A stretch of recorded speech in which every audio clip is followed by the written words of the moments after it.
Hola a todos, bienvenidos. A continuación les presentamos nuestro artículo de investigación cuyo título es Presencia de microplástico en el contenido estomacal y su efecto en el crecimiento de Eurocromis sp mantenida en condiciones de laboratorio. Los ecosistemas acuáticos del mundo poseen un elevado nivel de biodiversidad, tanto desde el punto de vista estructural como funcional, formando así una red vital de miles de especies interconectadas que respaldan actividades como la pesca y la acuicultura. FAO 2018.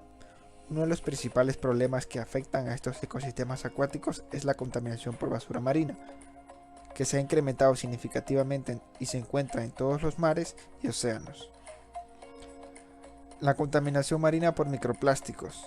Aproximadamente 8 millones de toneladas de plásticos ingresan cada año a los océanos y se estima que en la actualidad hay un total de 150 millones de toneladas, donde en el ambiente marino las condiciones ambientales degradan el material plástico, transformándolo en uno más frágil y vulnerable a la fragmentación, generando así los denominados microplásticos. Pero, ¿qué son los microplásticos? Según GESAM, denomina microplástico a cualquier partícula sólida, sintética o de matriz polimérica, es decir, son polímeros o plásticos. Poseen una forma regular o irregular y su característica es su tamaño, son demasiado pequeños, los cuales son comprendidos entre 1 micrómetro y 5 milímetros. Además, pueden venir de origen primario o secundario. Los microplásticos no solo se caracterizan por su tamaño, sino también por su forma. Las partículas microplásticas varían en forma, distinguiéndose tres: fragmentos de manera irregular, películas de manera de láminas y fibras que pueden ser alargadas. Estudios como los de Erickson muestran que los plásticos más abundantes en el mar en relación a su masa son el telestalato de polietileno PET, el polietileno de alta densidad, los vinilos, polietileno de baja densidad, polipropileno, poliestireno y otro tipo de plásticos o mezclas. Entre este grupo destacan el polietileno y el polipropileno, que son los plásticos más consumidos y más producidos a nivel mundial. Como contaminante en el medio marino, los microplásticos presentan un efecto de bioacumulación donde afectan a toda la cadena trófica, empezando por los organismos más pequeños, que son la base de la cadena trófica, y llegando hacia niveles superiores como mayores depredadores, afectando incluso al ser humano. Como modelo experimental, los peces muestran cierta versatilidad, ya que los microplásticos en su organismo presentan efectos como la obstrucción del tracto digestivo, la alteración de los niveles hormonales y pueden llegar a contener químicos peligrosos. En esta investigación se seleccionó como especie objeto de estudio la especie Eurocromis sp, conocida vulgarmente como tilapia. Es un pez teleósteo del orden Perciforme y pertenece a la familia de los cíclidos. Sus características son cultivos en aguas continentales, salobres y saladas, poseen una alta resistencia a enfermedades, una rápida maduración, pueden existir en ambientes con variabilidad de pH y bajas concentraciones de oxígeno disuelto, poseen una variedad de dieta y alta eficiencia reproductiva. Por lo anteriormente mencionado, el objetivo de esta investigación consiste en evaluar el efecto provocado por la exposición de microplástico en el crecimiento de longitud y peso de Eurocromis mediante un ensayo ecotoxicológico. En cuanto a la metodología, el diseño experimental consta de dos tipos de microplásticos y tres tipos de concentraciones para cada microplástico. Adicional, existe un control que es solo alimento balanceado para tilapia. Cada tratamiento tendrá 3 repeticiones. Primero se inicia con una siembra, ubicando 336 alevines con una edad de 28 días y un tamaño promedio de 2 centímetros, el cual puede variar en más o menos medio centímetro. Se distribuyeron 21 peceras de 3 litros, donde se ubicaron 16 alevines por pecera. Cada pecera tiene una línea de distribución de aire independiente, como se muestra en las gráficas de las unidades experimentales. Asimismo, se realizaron 3 días de aclimatación, donde se alimentó con un racionamiento diario de 2 veces al día, de alimento balanceado para tilapia. Una vez iniciado el bioensayo se realiza un seguimiento, donde se monitorean parámetros físico-químicos del agua, como la temperatura y el pH. La alimentación durante el bioensayo se destaca una alimentación controlada de una mezcla de microplástico con alimento, en raciones de 25%, 75%, 50% y 50% y 75 y 25% de microplástico y alimento respectivamente, para los dos tipos de microplástico, polietileno y polipropileno, además de un tratamiento control sin microplástico. Asimismo, se alimenta un racionamiento de 2 veces al día. Se realiza un control mediante una limpieza diaria con un sifonado y recambio parcial del agua, del 40 al 60% del contenido de cada pecera, y semanalmente se hace una limpieza y cambio de agua total. Para el muestreo y la toma de datos, se extrajeron 3 individuos al azar de cada unidad experimental y se muestraron a los 7, 14, 21 y 28 días de iniciado el experimento. Para evitar el estrés, una vez retirados los individuos se colocaron una solución de agua y eugenol, un anestésico de poco tiempo de inducción y recuperación. Previo a cada disección se tomaron las medidas y se pesaron los individuos en una balanza analítica. Y en la disección se realizó con un kit quirúrgico y un estereoscopio con cámara incorporada. Para las disecciones, primero se tomaba el peso y longitud de Eurochromis. Se realizó el análisis propuesto de análisis gravimétrico de Hislop para el contenido estomacal, de las cuales se obtenían el peso del microplástico. En cuanto al análisis estadístico, se realizó un análisis varianza ANOVA multifactorial mediante software Infostat 4 y se realizó una prueba de comparación de medias de Tukey. Los resultados del análisis multifactorial mostraron diferencias significativas respecto al crecimiento en longitud de Eurochromis sp con el tiempo de exposición. En los primeros 7 días, los peces mostraron un valor promedio de crecimiento mayor respecto al promedio más bajo en el día 21, como lo observan en la tabla 2. En consecuencia, no se observan valores de crecimiento uniformes respecto al tiempo. En cuanto al crecimiento de los individuos en relación a los tratamientos, existe la tendencia de valores mayores en longitud en los primeros 7 días en comparación a los siguientes días de muestreo, como se ve reflejado en la figura 1.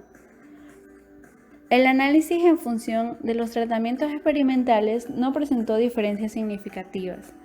Los promedios de crecimiento en longitud en relación a las concentraciones de microplásticos no fueron uniformes. Los valores promedios más altos registrados corresponden al tratamiento control, mientras que el tratamiento PE1 registró el promedio más bajo. Los resultados tampoco muestran diferencias significativas respecto al crecimiento en peso de Eurochromis sp, como se observa en la tabla 3, en función de los tratamientos experimentales, cuyo valor promedio más alto se presenta en el tratamiento control y en el tratamiento PP2, mientras que el más bajo lo registró el tratamiento PE1. En el análisis en función de los tiempos de exposición no existe una diferencia significativa con el crecimiento en peso ni incremento respecto al tiempo. El valor promedio más alto corresponde al día 21 y el más bajo al día 7. Lo muestra la tabla 3. En lo que respecta al contenido de microplástico de la tabla 4, se presentaron diferencias significativas en función de los tratamientos y en el tiempo de exposición. Allí se evidenció un mayor promedio de contenido de microplástico en los tratamientos PE2 y el menor contenido fue registrado en los tratamientos PP1. En cuanto al tiempo de exposición, se destacó con el mayor registro promedio de peso microplástico el día 7 y el menor registro se dio en el día 21.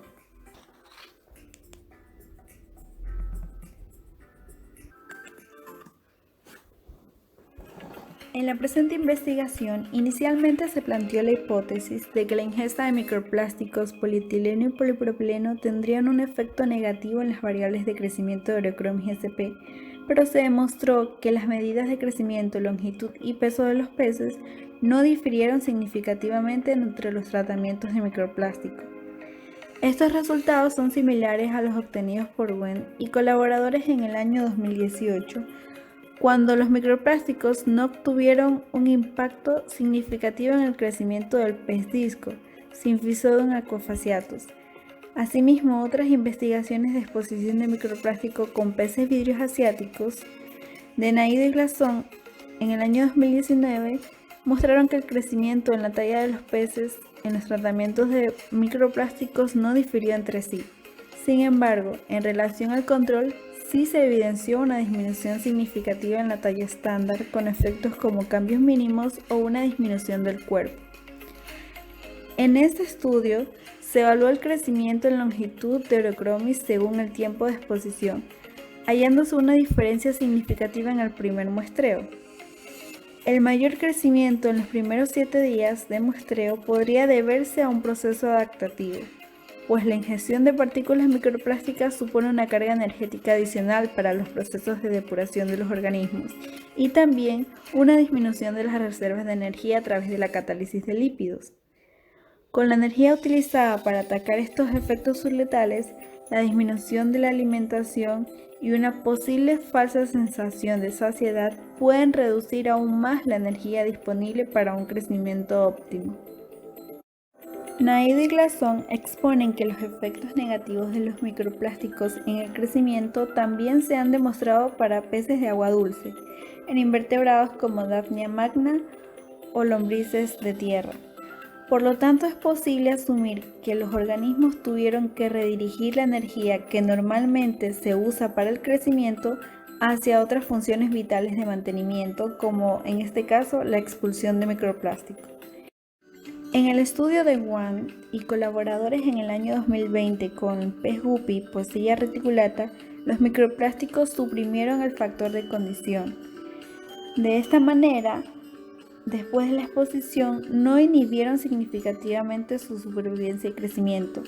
Esto indicó que los microplásticos podrían no restringir la absorción de nutrientes en el alimento, y el guppy probablemente haya desarrollado una respuesta adaptativa a dicho ambiente acuático. En cuanto al contenido de microplástico, este bioensayo muestra diferencias significativas obtenidas tanto en los tratamientos como en los tiempos de exposición, y señalan que los microplásticos polietileno presentaron mayores concentraciones en relación al microplástico polipropileno. Resultados similares obtuvieron en estudios de crustáceos de Out y colaboradores en el año 2015 usando la pulga saltona.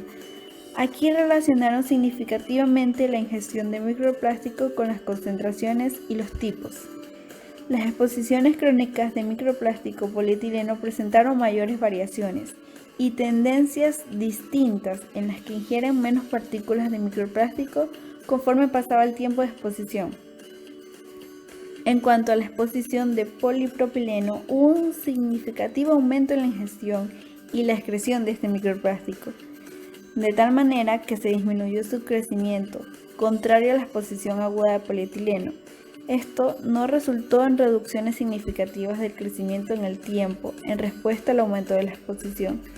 Estos autores afirmaron que es posible que al alcanzar mayores tallas los organismos prefieran ingerir alimentos más grandes, resultando en ingestión de menos partículas plásticas. Naidoo y Glasson presentan similares resultados en cuanto a la retención y a la acumulación de plástico, ya que no se encontraron evidencias de una correlación significativa entre el número de partículas plásticas y el número de días de exposición, pues Ambassi Susumieri consumió y extrajo partículas plásticas con evidencia limitada de acumulación.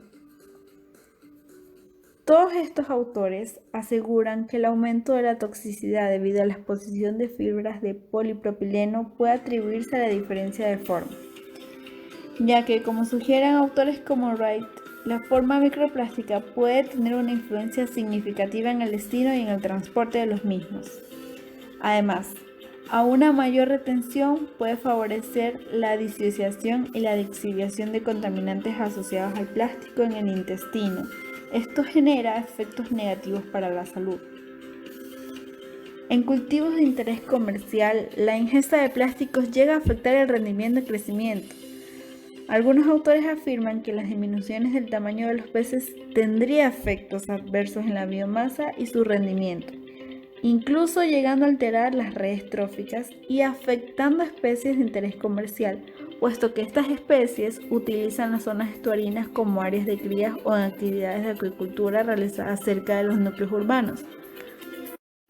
En el medio marino, los microplásticos se convierten en vectores de contaminantes bioacumulables, cuyos efectos de la ingesta se pueden evidenciar a mediano y a largo plazo. como lo muestra en Rochman, usando la medaca japonesa expuesta a polietileno. Esta, en contacto con los contaminantes bioacumulables como el PBT, constató después de 4 meses de la exposición inicial efectos como insuficiencia hepática a través de lesiones superficiales. Aunque la exposición de los microplásticos polietileno y polipropileno no influyen en las variables de crecimiento, longitud y peso de Oreochromys sp, se concluye que en caso de estar expuestos a un tiempo más prolongado y a un suministro continuo de microplásticos sí podrían tener efectos negativos en los parámetros de crecimiento y de supervivencia. En cuanto al tiempo de exposición, se recomienda hacer estudios de mayor tiempo, debido a que los efectos de la exposición al microplástico como polietileno no se evidencian en cortos periodos de tiempo. Además, en contacto con el medio marino contaminado también resultan ser un vector potente para la bioacumulación de PBT, sustancias persistentes, tóxicas y bioacumulativas.